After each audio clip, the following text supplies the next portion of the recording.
नमस्कार, मैं अनिल शर्मा आपका एक बार फिर से स्वागत करता हूं अपने YouTube channel commerce by Pathak sir में।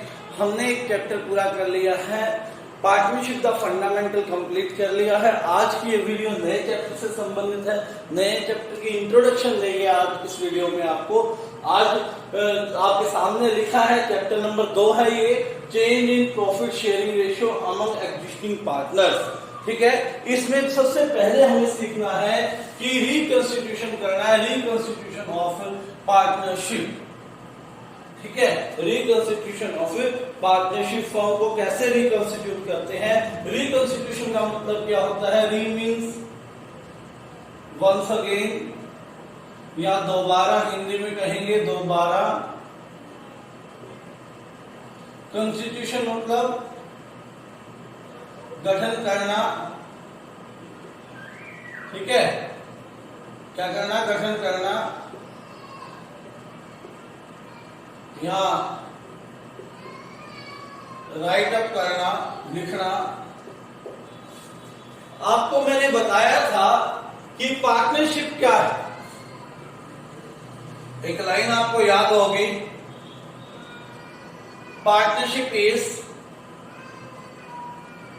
Agreement of.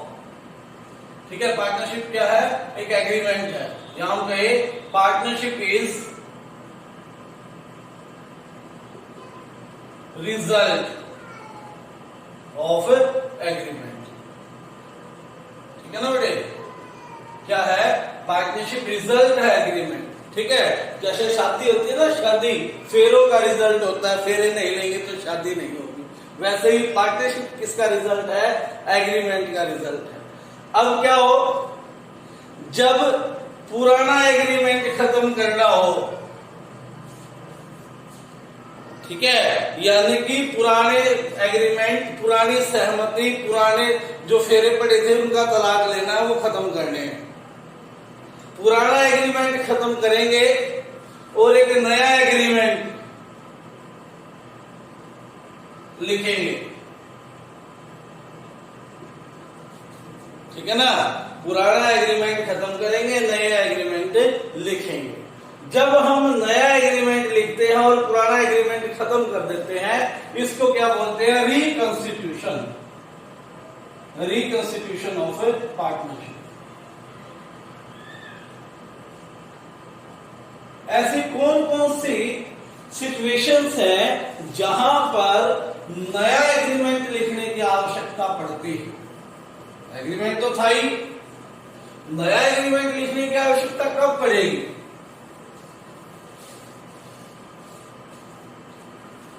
पहली बात, जब क्या हो, जो हमारा करंट चैप्टर है change in profit sharing ratio, जो प्रॉफिट शेयरिंग रेशियो है उसमें क्या आ जाए? परिवर्तन आ जाए, चेंज आ जाए। ठीक है, यानी कि सपोज करें राम और लक्ष्मण 3:2 में पार्टनरशिप में है। ठीक है, और उन्होंने डिसाइड किया कि अगले साल से फ्रॉम 1 अप्रैल 2021, अगला साल 21 है ना, हम क्या करेंगे? इक्वल बांटेंगे।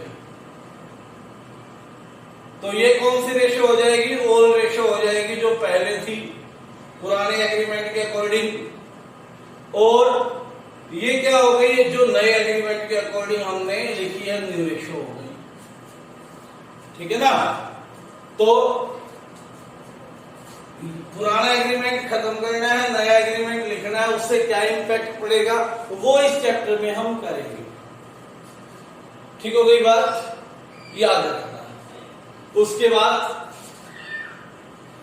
और कौन सी सिचुएशन होती है जब हमें पुराने एग्रीमेंट को खत्म करना पड़ता है और नया एग्रीमेंट लाना पड़ता है? इसके अलावा दूसरी जो सिचुएशन होगी, admission of A partner.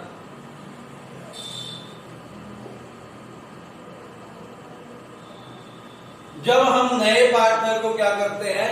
Admit करते हैं। पहली बात तो मैंने बताया था, जब तक सारे के सारे पार्टनर्स क्या ना हो जाए, एग्री ना हो जाए तीसरे नए पार्टनर को एडमिट करने के, तब तक चांस ही नहीं है कि नए पार्टनर को क्या कर ले, एडमिट। ठीक है, अब एग्री हो गए तो नया पार्टनर एडमिट होगा। मान लो यही उदाहरण लेते हैं, राम श्याम अब तक क्या कर रहे थे, 3:2 में बांट रहे थे, और उन्होंने अपने मित्र मोहन को भी क्या कर लिया, 1/6 के लिए पार्टनरशिप में बुला दिया। तो अब न्यू रेशो क्या हो जाएगी, 3:2:1। रेशो अब फिर क्या आ गई, चेंज हो गई। और जब जब रेशो चेंज होगी, जब जब पुराना एग्रीमेंट खत्म होगा, वो रिकॉन्स्टिट्यूशन का ही हिस्सा है। तो जब एडमिशन करते हैं तब भी क्या होती है, रिकॉन्स्टिट्यूशन का ही part.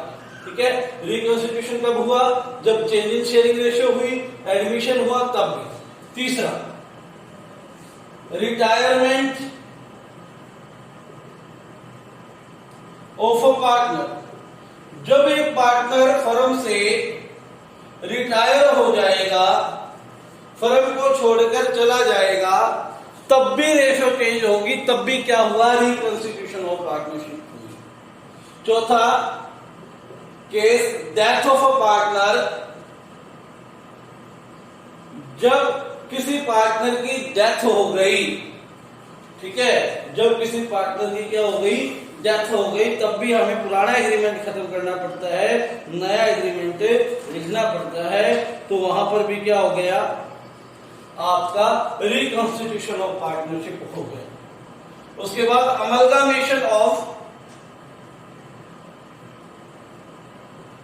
2 partnership firms. 2 partnership firms मिलकर एक हो जाए। ठीक है, यानी कि एक फर्म थी, ए और बी चला रहे थे 3-2 में, और कोई दूसरी फर्म थी सी और डी, उसको 3-4-3 में चला रहे थे, यानी कि 3-3 तो नहीं कहेंगे, हम 2-3 में चला रहे थे। अब उन्होंने डिसाइड किया कि दोनों क्या हो जाएंगे, मर्ज हो जाएंगे, आपस में मिल जाएंगे, ए बी सी डी 3-2-2-3 में बांटेंगे। तो पुरानी रेशो ये थी इन दोनों की, अब दोनों की नई रेशो ये आई, तो ये भी क्या हो गई, आपकी रिकॉन्स्टिट्यूशन ऑफ पार्टनरशिप हो गई। ठीक है, तो हमने बताया आपको 5 केसेस होते हैं जब पार्टनरशिप फर्म में प्रॉफिट रेशो चेंज हो जाती, या किसी पार्टनर की एडमिशन, रिटायरमेंट, डेथ या 2 फर्में मिल जाती हैं तो रिकॉन्स्टिट्यूशन होता है। रीजन कोई भी रहा हो, लेकिन हर केस में प्रॉफिट रेशो जरूर चेंज होती। ठीक है, इसीलिए यहाँ पर change in profit sharing ratio के भी साथ साथ क्या लिखा है, अमंग एग्जिस्टिंग पार्टनर्स, यानी कि जो फिलहाल पार्टनर्स है वही अपनी रेशो क्या कर रहे हैं, चेंज कर रहे हैं। ठीक है, समझ में आ गई। रिकॉन्स्टिट्यूशन ऑफ पार्टनरशिप क्या होता है आपने बताना है, जब पार्टनर्स पुराने एग्रीमेंट को खत्म करके उसके ऊपर नया एग्रीमेंट लिखते हैं तो वो क्या हो जाएगा, रिकॉन्स्टिट्यूशन ऑफ पार्टनरशिप हो जाएगा। उसे क्या कहेंगे, रिकॉन्स्टिट्यूशन ऑफ पार्टनरशिप कहेंगे। अब जो है हमारा करंट टॉपिक, करंट चैप्टर, वो पहला ये है चेंज इन शेयरिंग रेशियो। बाकी एडमिशन है, उससे अगला चैप्टर रहेगा, रिटायरमेंट उससे अगला रहेगा। ठीक है, रिटायरमेंट और डेथ में भी रिटायरमेंट वाले चैप्टर में ही कवर हो जाएगी आपकी, अमलगामेशन आपके सिलेबस में नहीं है। ठीक है, तो ये पार्टनरशिप के एक एक केस, एक एक चैप्टर है। तो पहला केस है change in profit sharing ratio. मैंने कहा था राम और लक्ष्मण 2 पार्टनर है 3-2 में, जो रेशो उन्होंने क्या की, चेंज कर दी 1:1, यानी कि फ्यूचर में क्या होगा, इक्वल बांटेंगे। अब क्या होगा, इससे एक पार्टनर को तो फायदा होगा, एक को लॉस होगा डेफिनेट, क्योंकि टोटल फर्म में हमारे पास बांटने के लिए 1 रुपया होता है बस। 1 रुपए को ये 3-2 में बांट रहे थे और बराबर बराबर बांट रहे। ठीक है, राम के पास 3/5 हिस्सा था। अब उसे कितना मिलेगा? आधा मिलेगा। ठीक है ना, पहले तो 3/5 मिल रहा था, अब उसको कितना मिलेगा? आधा मिलेगा। इससे होगा क्या? एलसीएम 5 दूनी 10, 2 3 6, 2 5 10, यानी कि उसे 1/10 हिस्सा क्या करना पड़ेगा? छोड़ना पड़ेगा। किसको देना पड़ेगा? श्याम को देना पड़ेगा। श्याम नहीं, हाँ लक्ष्मण है, लक्ष्मण को देना पड़ेगा। लक्ष्मण के पास कितना था? 2/5, 1/2 था उसका भी 10, 5 दूनी 10, 2 दूनी 4, 2 पंजे 10, माइनस का 1/10। ठीक है, इसे क्या हुआ? प्राप्त हुआ, मिला।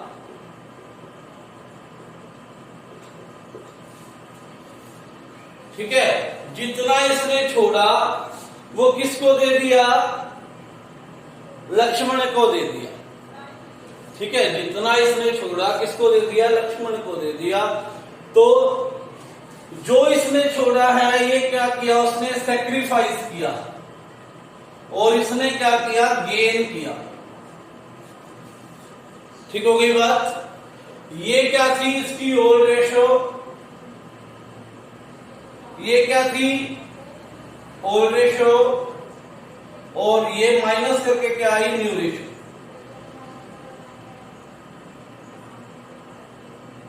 क्योंकि 3/5 ओल्ड रेशो थी, 1/2 क्या थी? New ratio. 2/5 क्या थी? Old ratio. 1/2 क्या थी? New ratio. ठीक है, तो सैक्रिफाइस किसने किया ये निकालने के लिए आपको क्या करना पड़ेगा? सैक्रिफाइस रेशो फाइंड आउट करने के लिए सैक्रिफाइस रेशो कैसे निकलेगी आपको पता होना चाहिए कि ओल्ड रेशो में से क्या माइनस करना पड़ेगा? न्यू रेशो माइनस करना पड़ेगा। ये फॉर्मूला याद कर लेना बड़े अच्छे से, आगे आने वाले हर चैप्टर में काम आने वाला है। ठीक है, तो सैक्रिफाइस रेशो क्या है? Old ratio minus new ratio. ठीक हो गई बात? क्लियर हो गई? आओ इसको एक प्रैक्टिकल एग्जांपल से समझते हैं। मान लीजिए आप 2 भाई हो,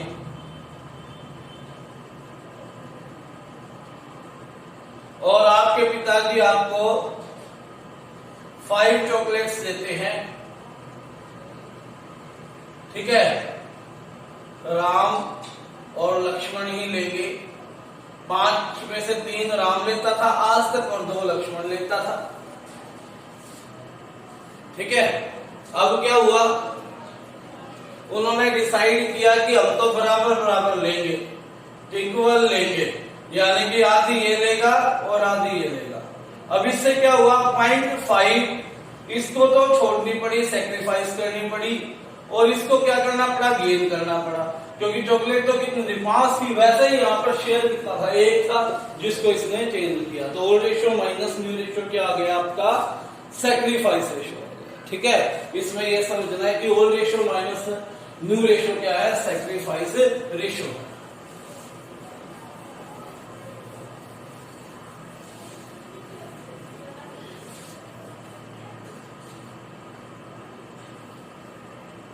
सैक्रिफाइस रेशो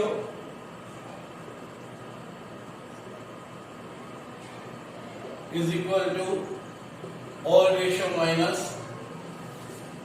न्यू रेशो। इसी तरह से गेनिंग रेशो क्या होगी?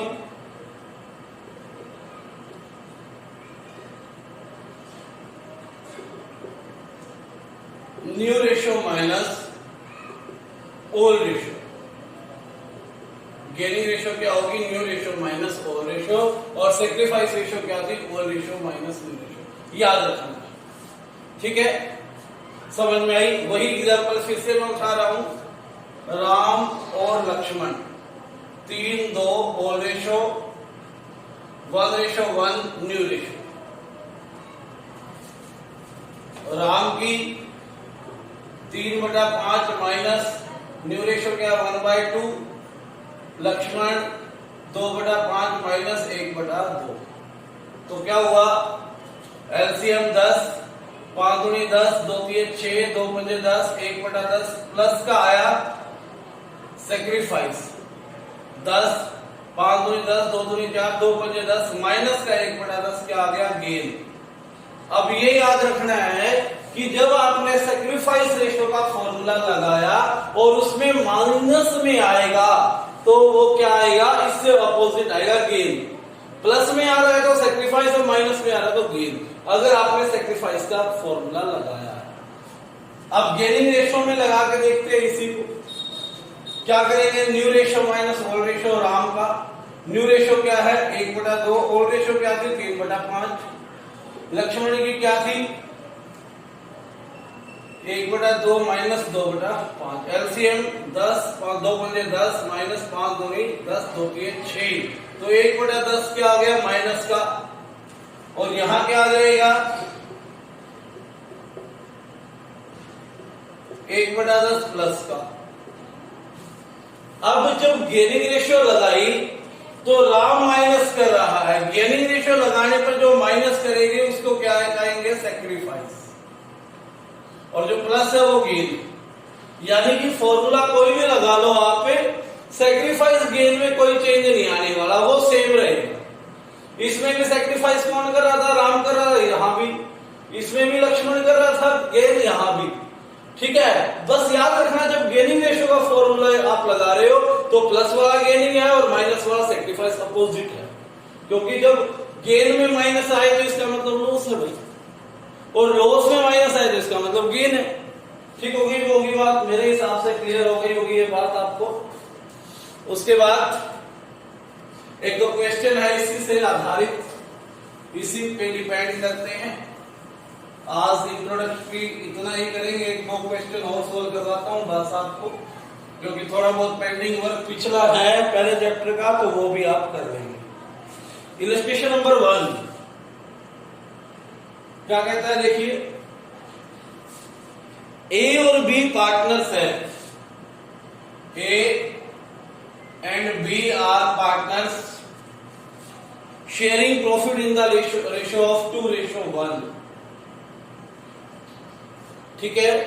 यानी कि ये क्या हो गई, आपकी ओल्ड रेशियो हो गई। फिर क्या कहता है आगे, from 1 April 2019 1 April 2019 they agree to share profit loss equally, उन्होंने एग्री किया कि वो इक्वली बांटेंगे। इक्वली का मतलब न्यू रेशियो क्या आ गई, 1:1। आपको क्या निकालना है, सेक्रीफाइस और गेन निकालना है। फॉर्मूला लगा लें, क्योंकि इसमें दोनों ही आते हैं, तो यहां पर क्या लिखेंगे, सेक्रीफाइस और गेन। मर्जी है आपकी, गेनिंग रेशियो का फॉर्मूला लगाएं या सेक्रीफाइसिंग रेशियो का, लेकिन आपको पता होना चाहिए कैसे यूज करते हैं। तो सेक्रीफाइस रेशियो का लगा के चलता हूं मैं, old ratio minus new ratio, old ratio minus new ratio. Old ratio क्या थी, 2/3, न्यू रेशियो क्या है, 1/2। देखिए ए की ओल्ड रेशियो क्या है, 2/3, और ए की न्यू रेशियो क्या है, 1/2। एलसीएम निकालेंगे 6, 3 दूनी 6, 2 दूनी 4, 2 3 6, कितना आ गया, 1/6 प्लस का आया, ये क्या हो गया आपका, सेक्रीफाइस। उसके बाद ओल्ड रेशियो ए की कितनी है, 1/3 माइनस 1/2, एलसीएम 6, 3 2 जा 6, 2 3 जा 6, माइनस का 1/6। अब सेक्रीफाइस रेशियो का फॉर्मूला लगा रखा है और माइनस में आया तो ये क्या आ गई आपकी, गेन। इसको क्या बोलेंगे, गेन बोलेंगे। क्लियर हो गई बात, ऐसे करना था ये क्वेश्चन पहला। एक और क्वेश्चन करवा रहा हूं ताकि आपको और क्लियरिटी बन जाए। इलस्ट्रेशन नंबर 2 सेकेंड इलस है,